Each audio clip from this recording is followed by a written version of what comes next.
گندم صرف پاکستان میں نہیں بلکہ دیگر ممالک میں بھی ایک اہم فصل ہے اور پوری دنیا میں چاول کے بعد دوسرے نمبر پر ایک بڑے رقبے پر کاشت کی جاتی ہے، لیکن پاکستان میں پیداوار کے لحاظ سے گندم کو پہلی پوزیشن حاصل ہے۔ دور حاضر میں گندم کی پیداوار میں کافی اضافہ ہوا ہے، جو کہ زرعی سائنسدانوں اور زمینداروں کی محنت کا نتیجہ ہے۔ اگر گندم میں 1% بھی اضافہ ہو جائے تو اس کا مطلب یہ ہوا کہ پاکستان کے زمینداروں کی آمدن میں 18.12 ارب روپے کا اضافہ ہو جائے گا۔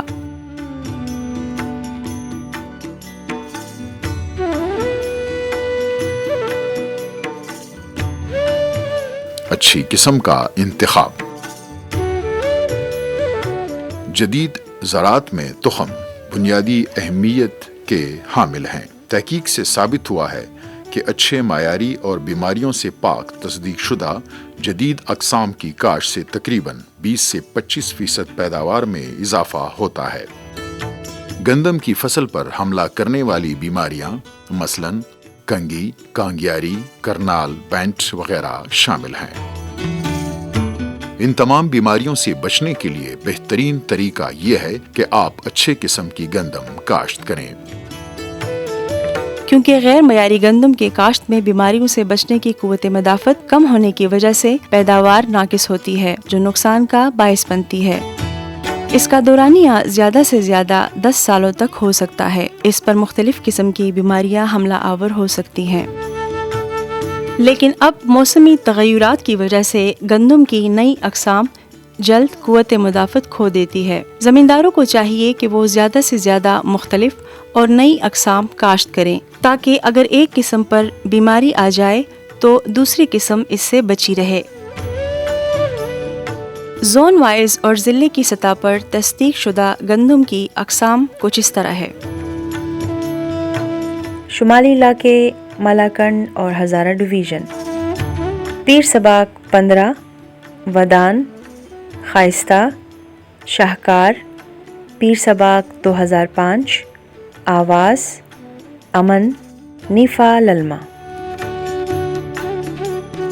وسطی علاقہ وادی پشاور، پیر سباق 15، ودان، خائستہ، شاہکار، پیر سباق 2005، آواز، امن، نیفا للما۔ جنوبی علاقے کوہاٹ سے ڈیائی خان تک، ہاشم، پیر سباق 15، شاہد 17، پیر سباق 13، ودان، اسرار شہید، خائستہ، شاہکار، پی کے 15، نیفا للما، آواز۔ زمین کی تیاری۔ گندم کی کاشت سے پہلے زمین کی اچھی تیاری بہت ضروری ہے تاکہ بیج کا اگاؤ اچھا ہو اور جڑی بوٹیاں کم سے کم اگیں۔ اس لیے پہلے زمین کی آبپاشی کریں۔ وتر آنے پر زمین میں ہل چلائیں۔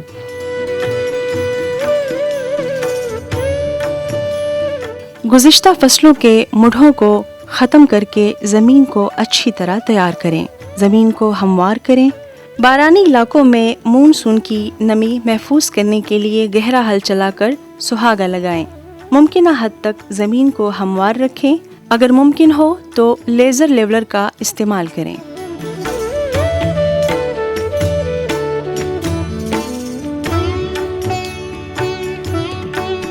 خالص بیج کا استعمال۔ کاشت کے لیے گندم کا صاف بیج استعمال کرنا چاہیے۔ اگر خالص بیج دستیاب نہ ہو تو بیج کو چھان کر جڑی بوٹیوں کے بیجوں سے پاک کر کے کاشت کریں۔ ایسا کرنے سے بہت سی جڑی بوٹیوں پر قابو پایا جا سکتا ہے۔